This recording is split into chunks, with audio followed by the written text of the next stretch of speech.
Hi, and welcome to Disney Quick Draw. My name's Eric Goldberg, and I'm a director and animator at Walt Disney Animation Studios.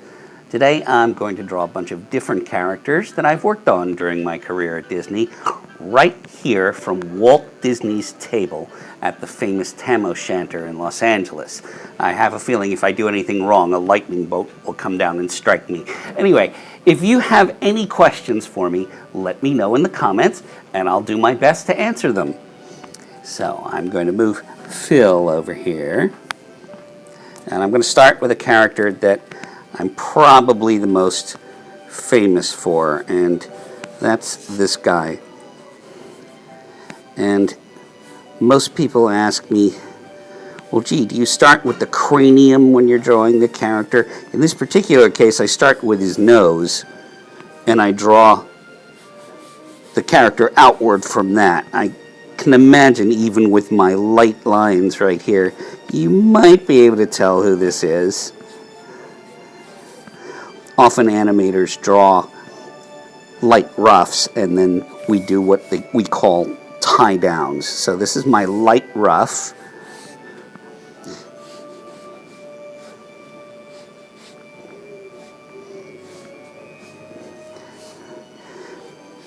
And now I'll make it a little darker for everybody to see. So yeah, I start, as you can all tell, this is the genie. So I start with the genie's nose, and then build the eyes around that.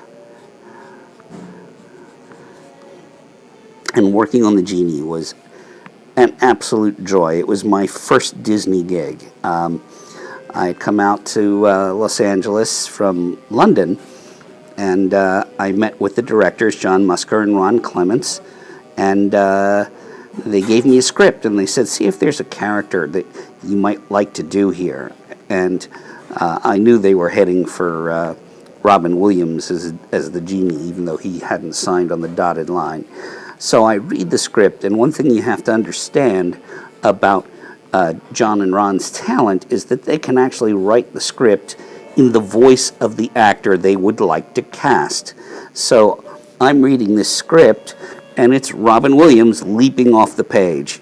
And I just think, oh my God, I got to have that character. So I go in the next week, and I get in, and I'm going to myself, I hope they give me the genie, I hope they give me the genie, I hope they give me the genie. So John and Ron say, well, we're thinking of giving you the genie. And I went, yeah, okay, yeah, good. And I was so excited that I apparently locked myself out of my rental car, and they had to call security to break me back in. Thus my inauspicious start at Walt Disney Animation Studios. But working with Robin was a dream on this picture. First of all, he was a huge animation fan, and it was kind of a wavelength thing, because he would do stuff that he knew I would get and that we could capitalize upon in animation. Probably the most famous one was when he's riffing that he doesn't believe Aladdin is going to use his third wish to set him free, and he says, yeah, right, boop. And John and Ron didn't know what boo-whoop was. And I said, well, gee, that's Robin's shorthand for telling a lie. That's Pinocchio's nose growing. Can I please turn the genie's head into Pinocchio? We own the character. And so the genie's head turns into Pinocchio in the final film. And Robin gave us license for that kind of freewheeling humor. There was a point during which the executives came back from a preview screening, and they were worried that Friend Like Me, the genie's song, was not getting any applause at the end. So my solution was I put an applause sign on his back, and because Robin opened us up for that kind of offbeat humor, it really gave us a huge amount of freedom to be able to animate the character as well as we could. So here we have the genie.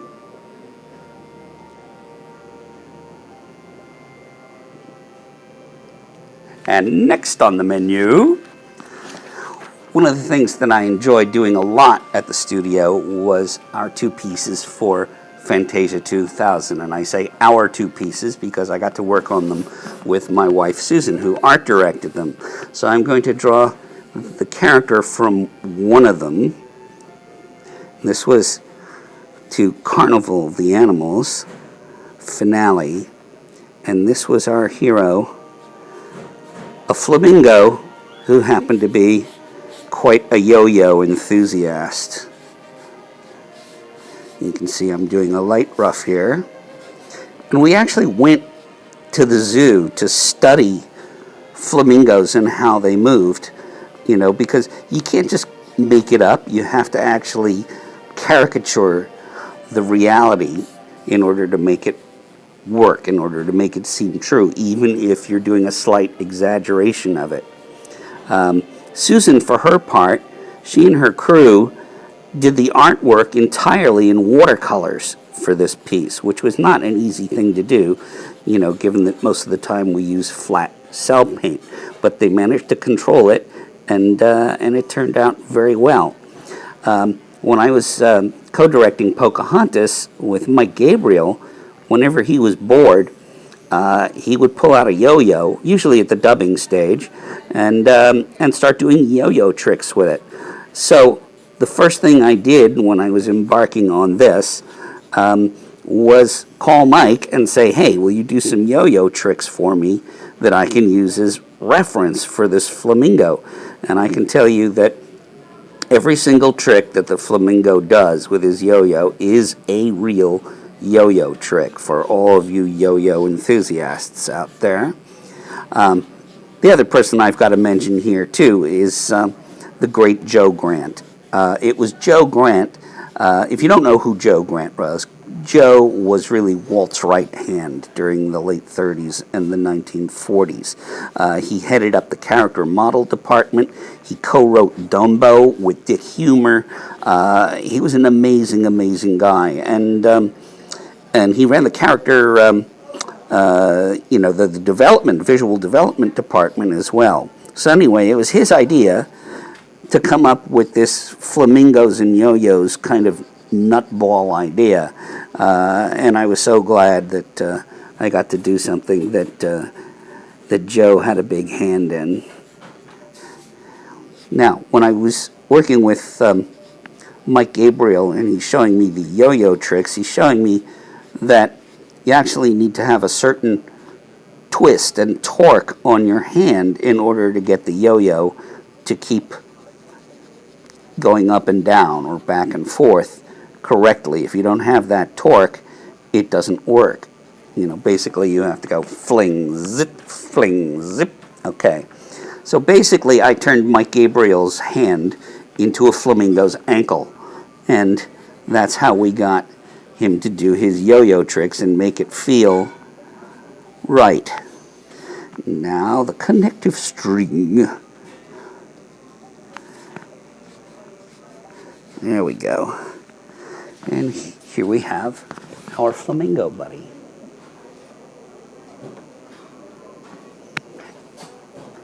And if you're just joining us, my name's Eric Goldberg, and I'm a director and animator for Walt Disney Animation Studios. And I've just finished drawing the flamingo from the Carnival of the Animals sequence in Fantasia 2000. If you have a question for me, let me know in the comments, and I'll do my level best to answer it. Okay? And I do see a question from Antonio. Okay, what's the best thing about working at Disney?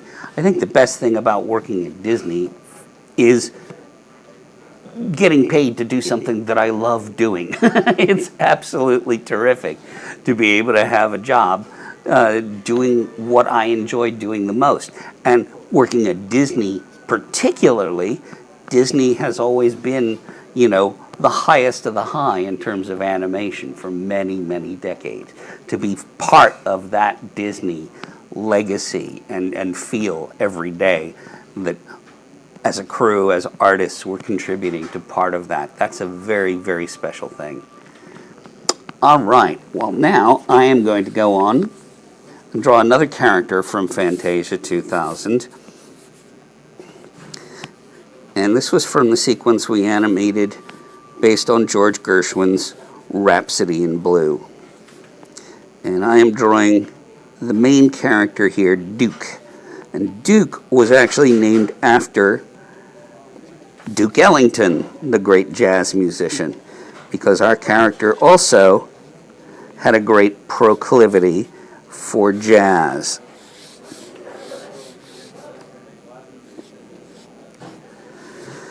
And our artistic consultant on this piece was the great Al Hirschfeld. And I kind of co-opted his swoopy lines in order to get a feeling of fluidity and spontaneity that he would get in his famous drawings.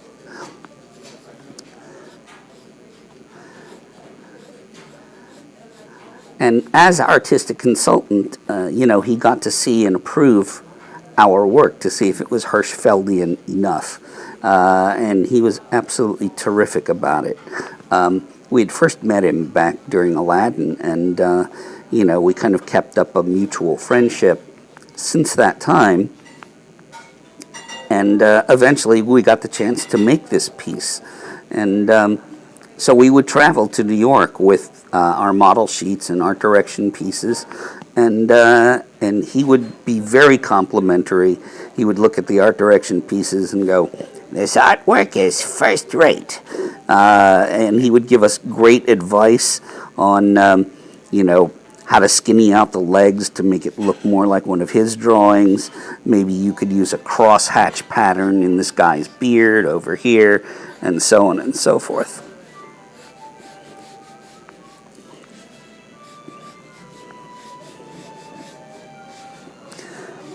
And Rhapsody in Blue, of course, was set during the Depression era in America and set in New York City. And there's something about that era, I think. First of all, it was the era of Gershwin.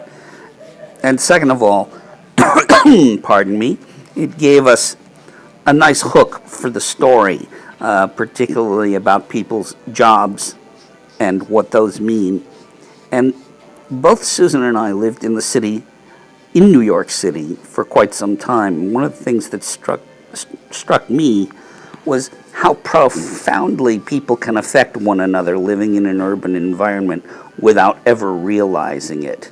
And that's kind of the story we tried to tell with a few different characters in Rhapsody. One of the characters in Rhapsody is actually my daughter, Rachel. She's the little girl. I'll draw her over here. Why not? Okay. She's a jazz fan.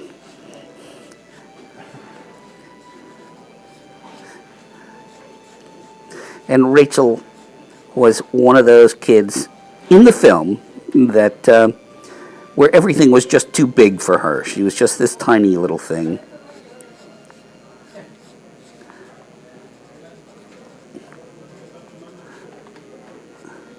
And so life was kind of overwhelming for her.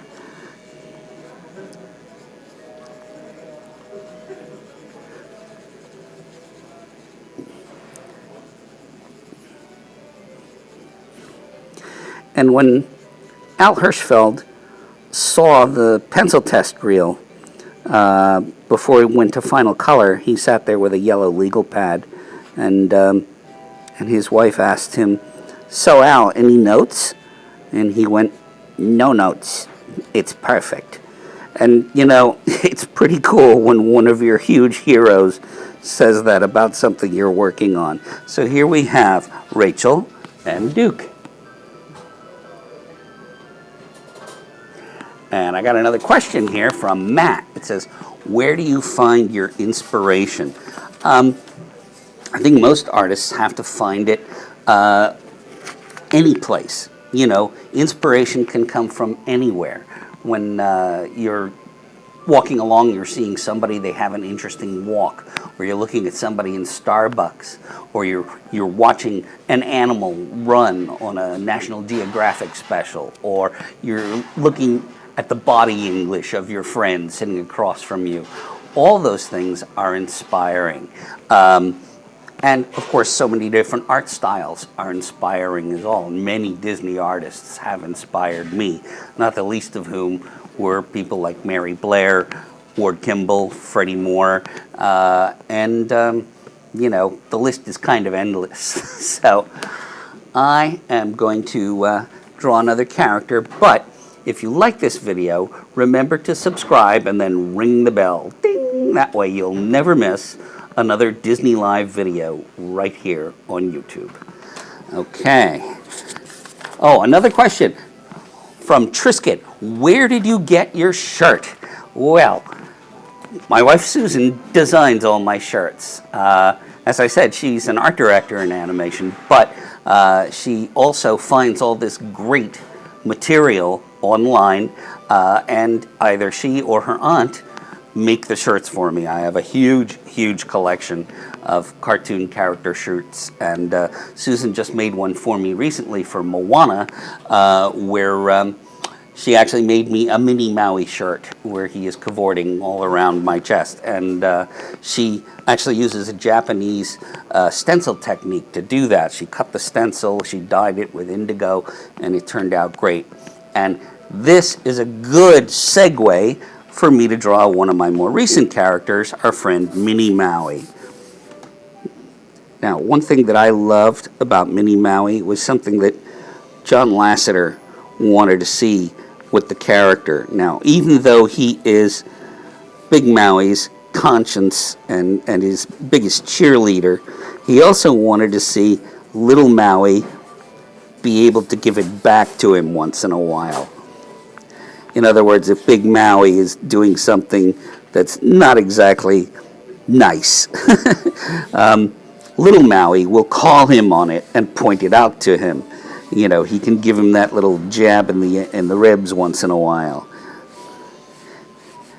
His original design came from Bill Schwab, who was our character designer on Moana, and it was great to be able to animate in that very graphic style. Can't forget his fishhook here. And yet still try and get all the emotions that we needed for the character correctly. You know, the Disney studios have had a long and successful history in creating what we call pantomime characters, characters that don't speak, but you know exactly what they're thinking by how they move, how they act. A couple of great examples: Dopey in Snow White, and more recently, the Carpet in Aladdin.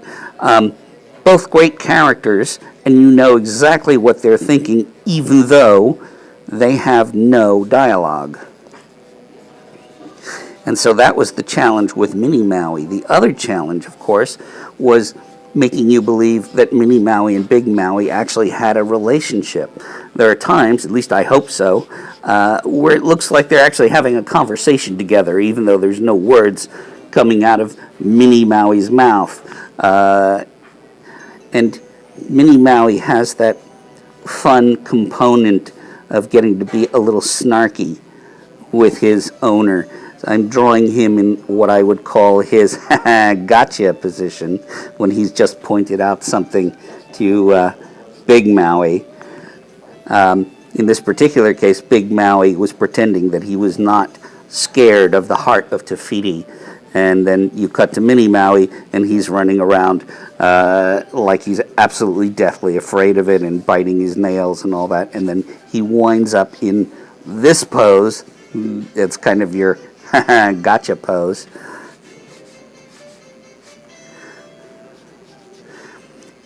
And I would draw Minnie Maui like this in my rough animation, but in actual fact, our cleanup artists, like Rachel Bibb, had to think in negative and reverse out these lines so that as a tattoo, the line work became white and the interior became black.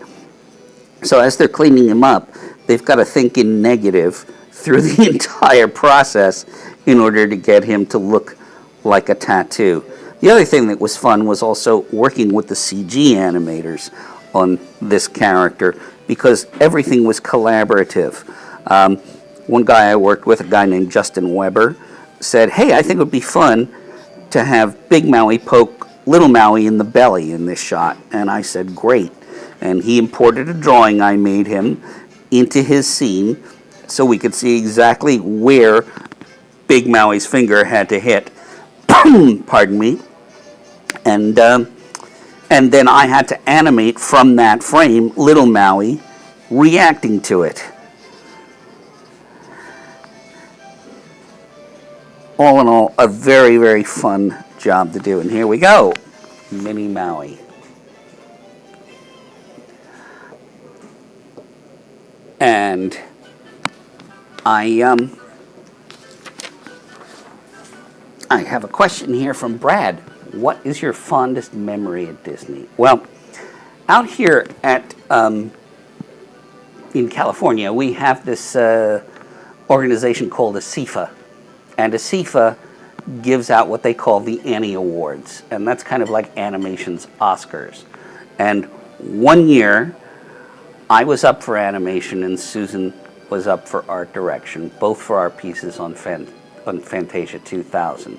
Susan won for Rhapsody in Blue, and I won for Carnival of the Animals. And we were very emotional that night. It was wonderful to have our peers recognize us for the work that we did for Disney's. Now, if you're just joining us, my name's Eric Goldberg. I'm a director and animator at Walt Disney Animation Studios, and I'm about to start drawing one of my famous characters. If you have a question for me, let me know in the comments, and I'll do my best to answer it. So, who haven't I drawn yet? Let's go through the list. That's who I need to do. Okay. This is a more recent vintage character as well. This was from Princess and the Frog. And this is our buddy, Louis the alligator. And one thing that we do when we're creating these characters is we don't all go off into a room, create in a vacuum, and then hope everything works. We actually co-create the designs of the characters so that they all look like they live in the same universe. In fact, we went on an artistic retreat for Princess and the Frog, where John and Ron, the directors, and all the supervising animators were there. And everybody would put up their designs, and other artists would come in and draw over them, or, you know, you'd make notes on somebody else's drawing, or so on and so forth, to try and get them all to live in the same universe. Well, back when I was first designing Louis, I was doing what you would call cliche alligator 101, and my peers called me on it. They basically said, you got to go back to gator school, which I did. And I started studying, you know, live action footage of alligators. I started doing things like studying their skeletal structure and their musculature, and I got much closer. Originally, I was drawing him as a kind of cliche alligator without knowing what an alligator's actual anatomy was. So, for example, you know, they have a broad, flat nose like that, and they have these permanent sneers built into their mouths, which I wound up using for expression. They have kind of a fat pouch here on the cheek, which also helps with the expression. One thing that I was doing, which was absolutely the wrong thing to do, and I was very, very cliched, was I put Louis's mouth originally directly under his eyeballs, and that was wrong. That just made him look like a human gator, but not a gator. So upon study, I found out that an alligator's jaw actually connects way back here behind the head. And so once I started doing that, it actually started to feel much more like a gator.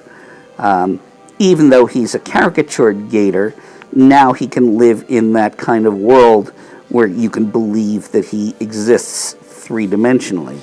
Also, one thing that I did on my early designs is that I tended to combine his neck and his chin, which also was wrong. What I found out, again upon study, is that first, a gator has a defined chin, like so, and then that is surrounded with this huge bull neck around it. And again, that made him seem much more of a gator as well. And here we go. That is our friend, Louis the alligator. Michael Leon Woolley did his voice and did a fantastic job. Got another question from Marion. What's one character you didn't work on but wish you had? Okay, the secret's out.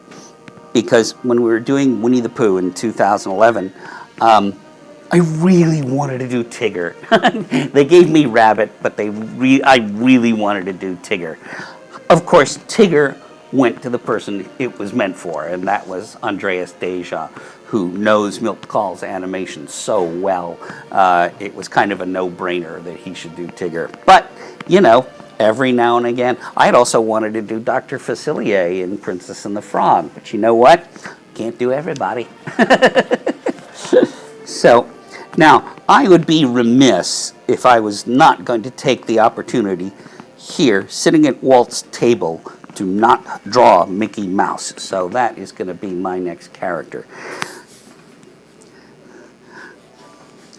When we were doing some press rollout for Aladdin, and I was trying to demonstrate to the press how close a Freddie Moore Mickey was to an Al Hirschfeld drawing, given that Hirschfeld was part of the inspiration for the design on Aladdin.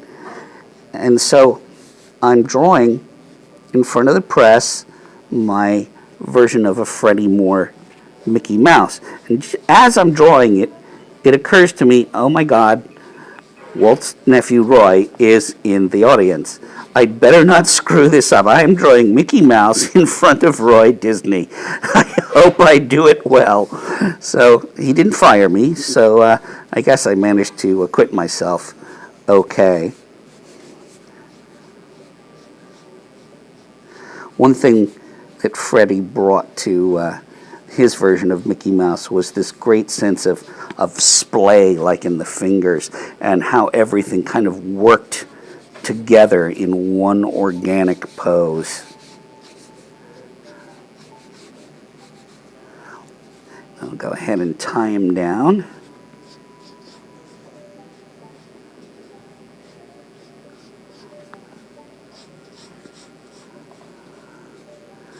There we go. I'm not going to fill them in black, folks. That'll take up too much time, but you can leave that to your imagination. The Freddie Moore Mickey was also the first one to have whites and pupils in his eyes, as opposed to these being black dots. And Freddie's work would have kind of a sense of S-curves to it, which also made the character very pliable and very fluid. And I love that kind of animation on this character.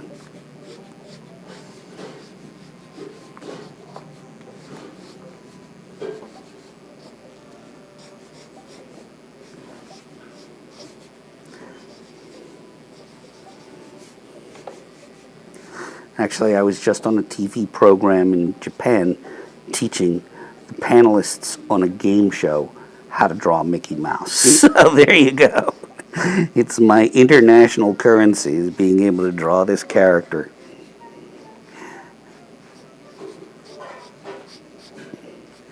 And the show is actually promoting a great exhibition of Disney animation art that's going to be opening there in early April.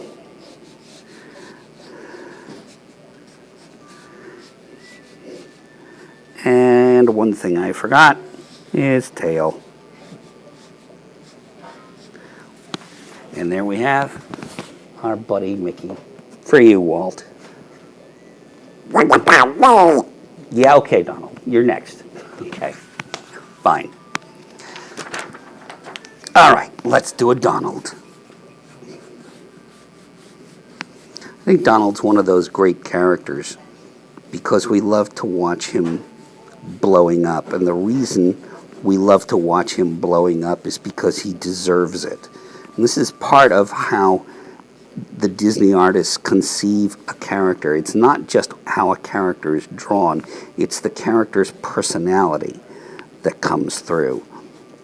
So, for example, Fred Spencer, who was one of Donald's great animators in the late 30s, said of Donald Duck, he can dish it out, but he can't take it. And I think that is a perfect description of our hot under the collar duck who likes making other people the butt of jokes, but woe be unto him who makes Donald the butt of a joke, because then you will get your standard issue Donald Duck.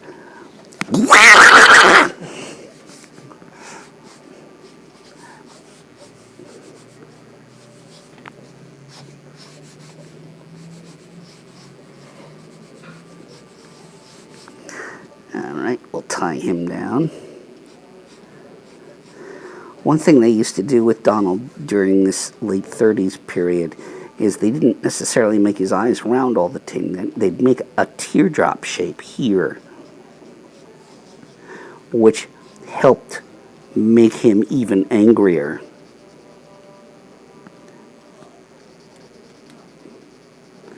He also tended to have very long eyeballs. When Walt Disney first heard Clarence Nash, who was the originator of Donald Duck's voice, doing that voice on the radio, he asked to meet Clarence Nash, and he did. Clarence came to the studio, did the voice, and Walt said, "Okay, so what do you think that voice is?" And he said, "I think it's a goat." He said, "No, it's not a goat, it's a duck." And from that point forward, that voice that Clarence Ducky Nash did was indeed a duck. And he was first featured in the silly symphony, The Wise Little Hen, where everybody wants to eat the corn products that the hen is baking after not having helped her harvest the corn or do anything with the corn. Every time she asked for Donald's help in that cartoon, his response was, "Oh no, I have a bellyache."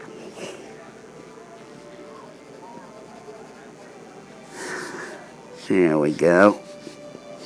And he even had his sailor suit, although he had a much longer bill in 1934. But they since shortened it to give him a little bit more appeal.